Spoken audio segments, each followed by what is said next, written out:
queste ore la situazione idrica in Veneto resta gravissima. Dalla regione ai sindaci ultimi appelli ai cittadini contro gli sprechi. Zaia torna a chiedere al governo l'attivazione dello stato di emergenza.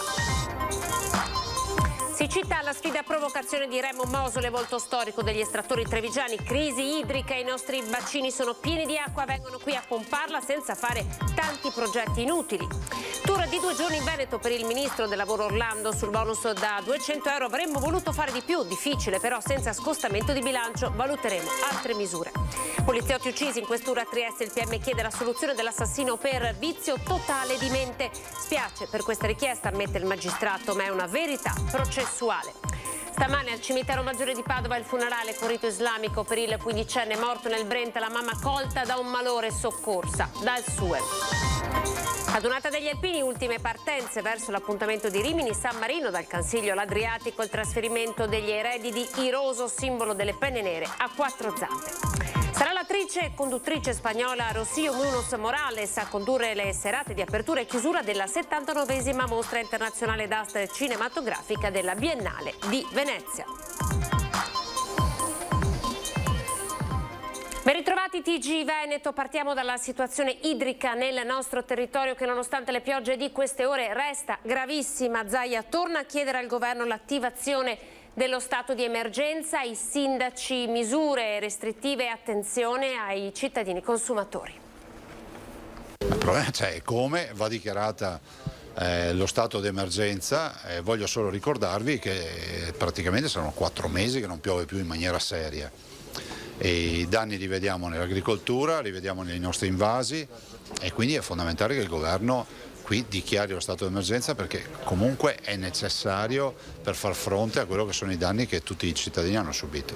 La pioggia debole di queste ore non deve trarre in inganno. Il Veneto continua ad avere sete come mai è avvenuto nella storia recente. Per questo nella settimana in cui ha dichiarato tramite ordinanza lo stato di crisi idrica su tutto il territorio regionale, Luca Zaia torna a chiedere ufficialmente al governo di fare la sua parte, proclamando lo stato di emergenza nazionale, l'unico modo per affrontare la criticità con poteri e risorse dedicate, ma a organizzarsi sono anche i sindaci del territorio tra possibili ordinanze e campagne di sensibilizzazione. A Spresiano il primo cittadino Marco Della Pietra si incontrerà lunedì con i tecnici per valutare delle azioni specifiche. Il tema è delicato, dice, riguarda le famiglie ma anche gli operatori economici. Di informazione con le scuole parla il collega di Preganziol Paolo Galeano, intenzionato a concentrarsi sulle zone di campagna. A Conegliano, come già annunciato, Fabio Chies invierà delle lettere alle famiglie contro lo spreco idrico. Possiamo pensare a delle linee guida, poi in realtà ogni territorio ha delle caratteristiche, quindi è difficile uniformare nel territorio, però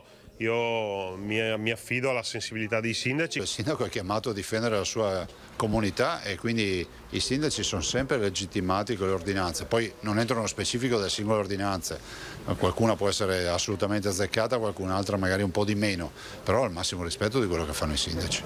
Se i mezzi adottati possono essere diversi, l'obiettivo per tutti è uno solo.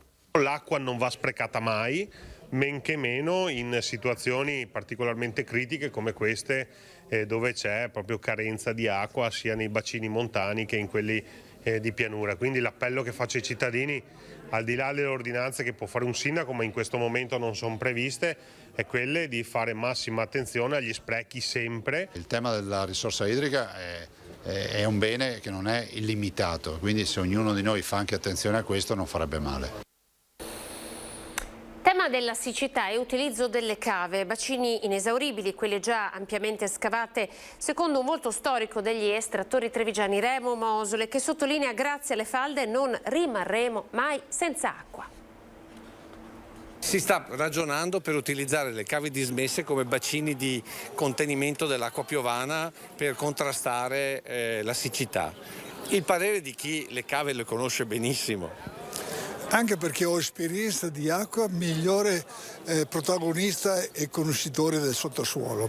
L'acqua ce n'è fino che abbiamo bisogno. Altro che bacini di carico o nuovi invasi da trasformare in laghi artificiali. Per Remo Mosole, storico volto dei cavatori della Marca, non c'è bisogno di fare grandi investimenti pubblici. E cave dismesse, quelli che hanno il passaggio dell'acqua, pompano l'acqua da là e non sono a posto, perché vanno a fare altri bacini per creare altri zanzare, altri inquinamenti, altre progetti che non servono a niente. E Mosole, forte della sua esperienza, va oltre. Ci sono le crisi momentanee, è successo nel 2013 che eravamo nell'abbassamento come adesso, che era una cosa rara, rarissima.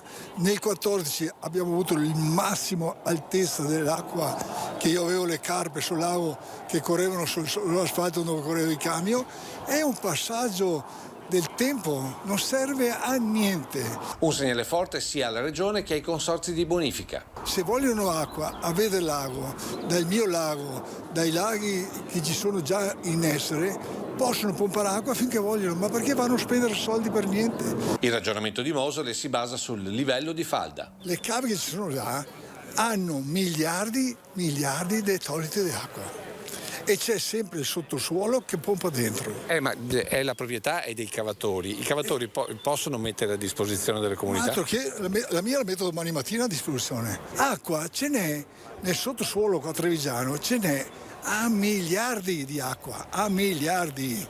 Dilla chi faccia fare un'intervista a me, ai progettisti, hanno sempre il modo di far spendere soldi alla gente per far danni, perché le nuove cave che sono l'asciutta è giusto che abbia altra trazione.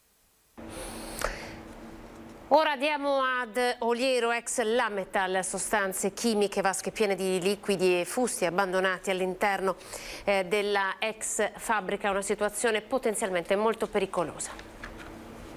Fusti contenenti sostanze chimiche, vasche piene di liquidi che potrebbero percolare, se non l'hanno già fatto, nel terreno sottostante e rifiuti abbandonati. È una situazione ancora tutta da verificare, quella dell'ex Lametal di Oliero, sottoposta a sequestro dai carabinieri. Della vicenda è stato subito interessato il municipio e il sindaco Luca Ferrazzoli è stato nominato custode del sito. C'è stata una segnalazione per un'ipotesi di abbandono di rifiuti e quindi essendo vicini al fiume è stato sostanzialmente adottato un provvedimento e quindi un sequestro preventivo di natura penale per ricercare ovviamente gli autori di questa situazione che rischia di essere preoccupante, ma soprattutto per mettere in atto tutte quelle che sono le misure necessarie affinché non ci siano delle situazioni di pericolo per l'ambiente. Ecco cosa farà il Comune, probabilmente già da lunedì. Ordinare al responsabile dell'inquinamento e in subordine alla proprietà di adottare tutte le misure immediate affinché non vi sia appunto un danno ambientale e poi ordinare ovviamente in seconda battuta quello che è il piano di bonifica, perché tutta quell'area lì dovrà essere bonificata. Il sequestro ha colto di sorpresa la comunità e anche l'amministrazione comunale. Dovranno essere fatti degli accertamenti ulteriori. Non dimentichiamo che si tratta comunque di un sito chiuso da anni, rispetto al quale risulta essere stato chiuso anche un fallimento, all'interno del quale c'erano perizie, c'erano valutazioni di vario genere, quindi diciamo per quanto riguarda l'amministrazione comunale siamo stati anche un po' colti di sorpresa rispetto a una situazione che non è stata fotografata come tale durante questi anni. Cantiere del Mose, la fine dei lavori per quanto riguarda le barriere mobili è prevista per dicembre 2023, l'ha detto oggi il commissario straordinario del Mose, Elisabetta Spitz. Dal collaudo ufficiale di luglio 2020 alla presenza della laurea Premier Giuseppe Conte sono stati effettuati i lavori impiantistici necessari per il funzionamento delle barriere e delle gallerie, ha spiegato Spitz. È stata realizzata tutta l'opera ridondata, impianti di scorta da usare in caso di avarie, malfunzionamenti, nonché gli impianti per far funzionare le gallerie, ascensori, pensiline per i cavi. In Veneto per un tour di 2 giorni tra le imprese del territorio è arrivato il ministro per il lavoro Andrea Orlando, ha parlato anche del bonus da 200 euro per i lavoratori.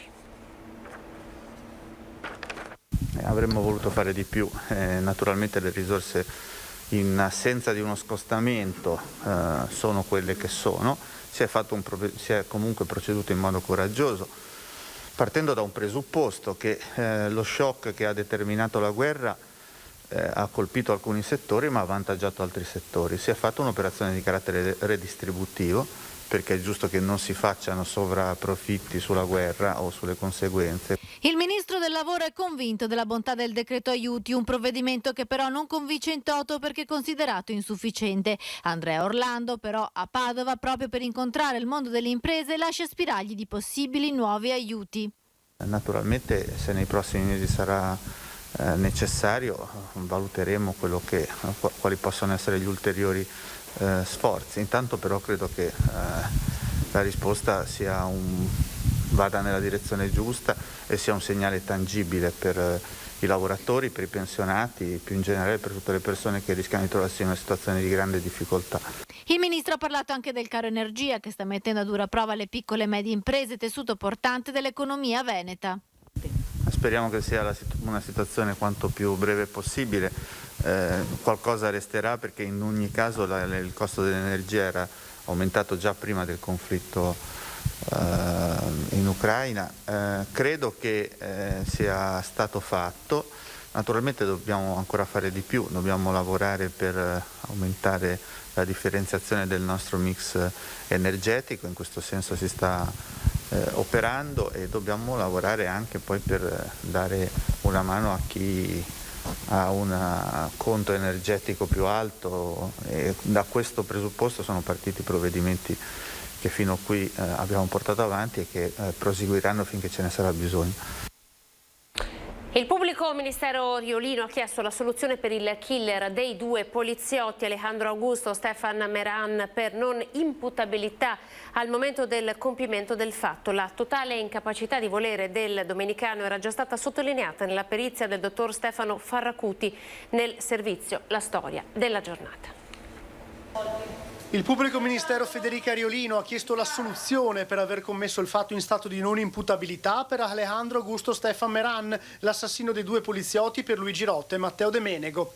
La richiesta, fatta non a cuor leggero, come ha detto la stessa Riolino, è arrivata dopo un'ora di requisitoria davanti alla Corte d'Assise di Trieste. Se la sentenza dovesse pronunciarsi in tal senso, il killer dominicano non andrebbe in carcere e sarebbe destinato a una struttura sanitaria. Il pubblico ministero ha sottolineato la grande pericolosità sociale di Meran, chiedendo l'applicazione di una misura di sicurezza nelle strutture idonee.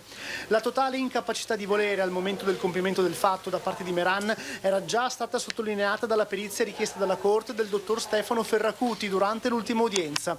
È una ferita per tutti, non soltanto per la polizia, ma il processo è lo strumento riparatorio. Abbiamo seguito le logiche del processo penale come strumento democratico. Lo ha detto il procuratore capo di Trieste, Antonio De Nicolo, durante l'udienza. Questo è un assassino, ha sottolineato De Nicolo, e nei processi capita spesso di ricorrere alla scienza. Gli accertamenti, ha detto, vanno fatti dagli psichiatri. Dopo la requisitoria la parola è passata agli avvocati di parte civile, che hanno sottolineato la precisione di Meran nell'utilizzare le pistole per uccidere i poliziotti, di sapere dove e come nascondersi durante lo scontro a fuoco finale, in cui il dominicano verrà colpito all'altezza dell'inguine, e di saper riconoscere il momento in cui conveniva arrendersi, appunto dopo essere stato raggiunto dal proiettile di un poliziotto. Gli avvocati hanno anche ricordato l'abitudine del dominicano di assumere droghe, scelta che veniva presa da Stefan Meran in maniera consapevole e autonoma. Gli avvocati hanno infine ricordato l'abitudine del dominicano, come racconta il suo passato, a manifestare episodi di violenza e intimidazione. Gli avvocati di parte civile Cristina Birolla e Rachele Nicolin hanno chiesto la sentenza di condanna per il dominicano. Infine l'arringa dell'avvocato di Meran, Paolo Bevilacqua. Chiediamo di pronunciarvi nel senso della totale infermità di Alejandro Augusto Stefan Meran, ha affermato il difensore rivolgendosi alla Corte. Il nostro grido va alle istituzioni e alla fallacia registrata nella gestione della malattia del dominicano. Padova ora al cimitero maggiore per l'ultimo saluto ad Ahmed, il quindicenne trovato morto annegato nel Brenta. La mamma ha accusato un malore.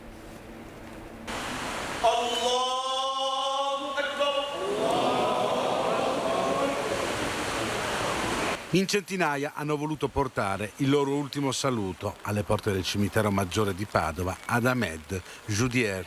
Sotto una pioggia battente, la preghiera della comunità marocchina che si è stretta attorno alla famiglia del quindicenne trovato morto nel fiume Brenta lo scorso 26 aprile. Un dolore così forte che la madre del giovane si è sentita male tanto da dover essere soccorsa dai sanitari del SUEM. A loro si è unita tutta la città con gli studenti dell'Istituto Bernardi, ancora scossi dalla perdita del loro compagno di scuola.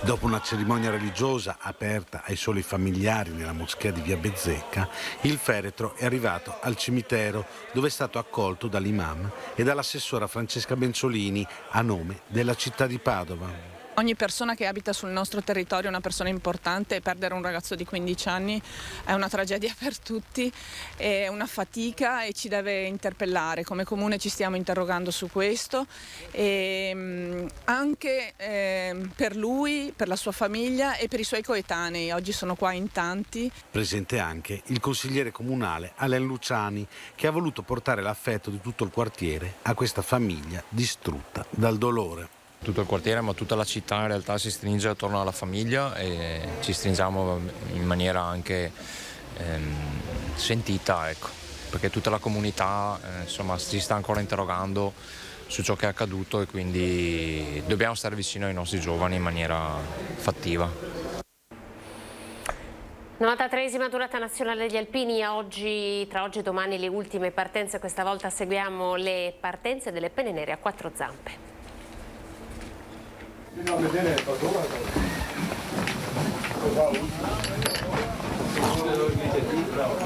È sempre con noi.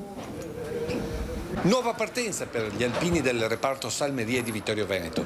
Destinazione Rimini, portando con sé il ricordo del mulo simbolo delle penne nere a 4 zampe.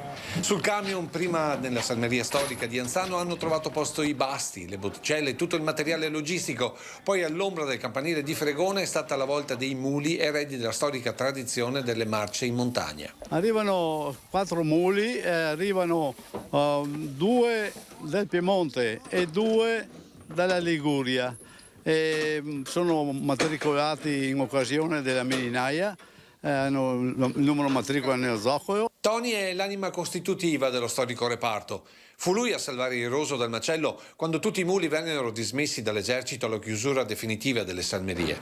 Una tradizione che continua grazie a lui e alle altre penne nere che si alternano nella gestione di questa ex stalla diventata la salmeria del Cansiglio. Cerchiamo di dare una mano. Non ero con i muli, ero sempre dato in mezzo alla Deldin e non alla Cantore, però quando si è lì vederli fanno una certa impressione, qui invece fanno tenerezza. Ecco, voi li portate a Rimini, diciamo è una trasferta un po', come dire, impegnativa. Oddio, sono 2 anni che sono fermi, li abbiamo sgambati così, se vogliamo dire, qui per le nostre montagne, fargli fare 2 passi loro e buttare giù qualche grammo anche noi. E questa è la prima uscita vera e propria. Beata sincerità che viene messa alla prova dai muli già al momento del carico. Non è molto convinto di salire. Mi piace fare un giretto. Dopo molto tempo anche loro sono un po'... Eccolo qua, ora. È tutta una tattica. Sì, proprio una tattica. E una volta caricato fieno e acqua e chiuse le sponde, è iniziato il trasferimento verso Rimini con, come si faceva durante la naia, conducente e capomacchina. Conducente muli fino alla fine. Fino alla morte. Ciao. Bella. Ci vediamo. Attesa finita, ovviamente seguiremo domenica 8 maggio il lungo sfilamento delle penne nere, i racconti, la storia, le grandi emozioni dei nostri alpini. 93esima adunata nazionale di Rimini San Marino. Vi aspettiamo a partire dalle 9 domenica mattina per il lungo sfilamento delle penne nere. Ci fermiamo per pochi secondi e tra poco con il TG del Veneto.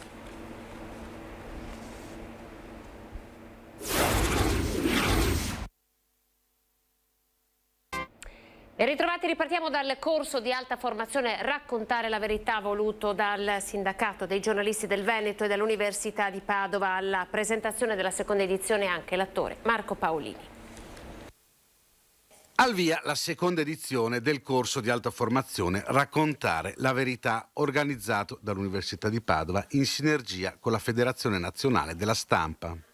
Intanto è un corso voluto fortemente dall'Università, dal Sindacato Veneto, dall'Ordine Veneto, originale in Italia, perché è la prima volta che si mettono assieme esperti diversi, esperti di inclusione, esperti di diritti alla pace, giornalisti, e mettono al centro la ricerca del vero. E mai come in questo momento è fondamentale. La ricerca del vero non è una cosa astratta, è insegnare a tutti noi, a me per primo, a riflettere prima di parlare, a verificare le fonti, a verificare le immagini, a fornire a chi sta a casa tutti gli elementi di conoscenza per potersi formare un'opinione.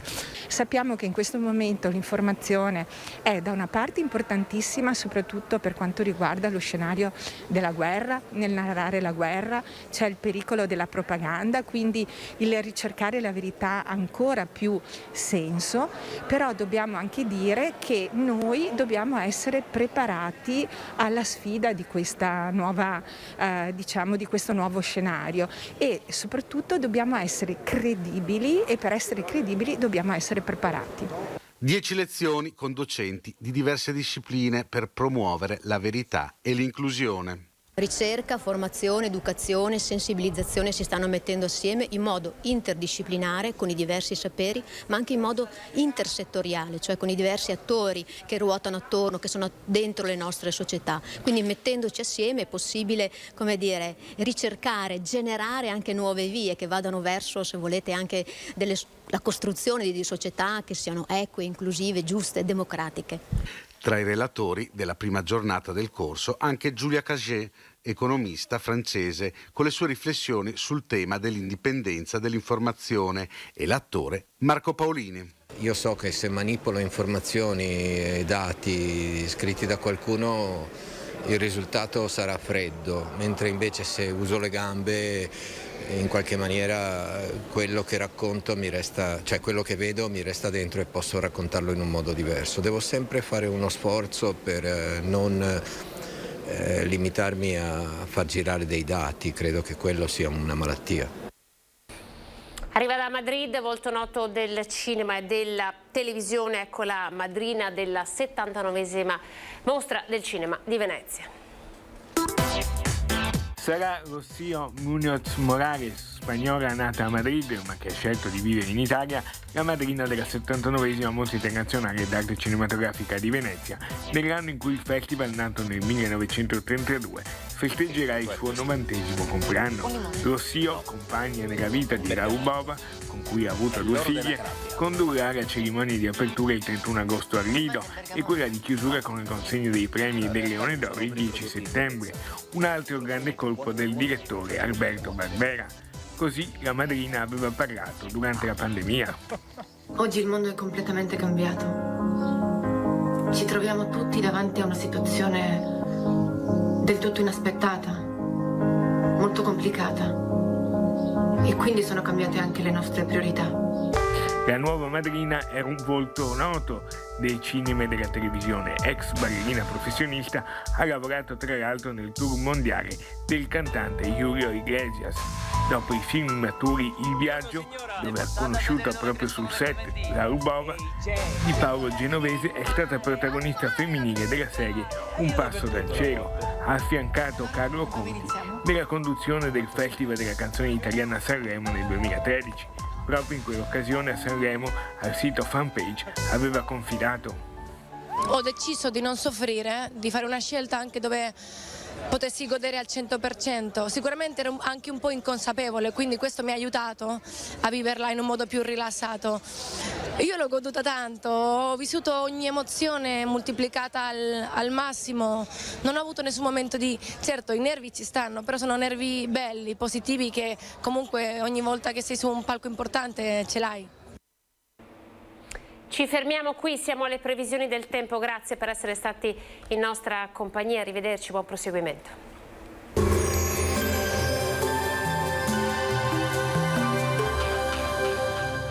Cooperativa Agricola Volpago offre carne fresca di prima qualità. Ci trovi a Volpago del Montello, Pieve del Grappa, Tre Baseleghe e presso lo spaccio del contadino a Dolo e Massanzago. Bentrovati al meteo. Insiste il maltempo sul nostro territorio, domineranno ancora condizioni di spiccata instabilità. Vediamo insieme il dettaglio di sabato 7 maggio. Sul Veneto cielo molto nuvoloso con piogge che si verificheranno in diversi momenti della giornata, fenomeni generalmente non intensi e intermittenti. Temperature senza variazioni degne di nota, minime tra 12 e 13 gradi, massime tra i 17 e i 19 gradi all'incirca. Spostiamoci ora sul Friuli Venezia Giulia, anche in questo caso cielo coperto con rovesci sparsi da deboli a moderati, qualche schiarita sulla costa. Temperature minime sugli 11-15 gradi, massime sui 18-19 gradi. Infine diamo uno sguardo alla situazione del Trentino Alto Adige, precipitazioni piuttosto diffuse anche in questo caso nell'arco della giornata, localmente potranno essere anche intense. Temperature minime intorno ai 13 gradi, massime sui 21 gradi all'incirca. Dal meteo di Antenna 3 per ora è tutto, grazie per l'attenzione, arrivederci.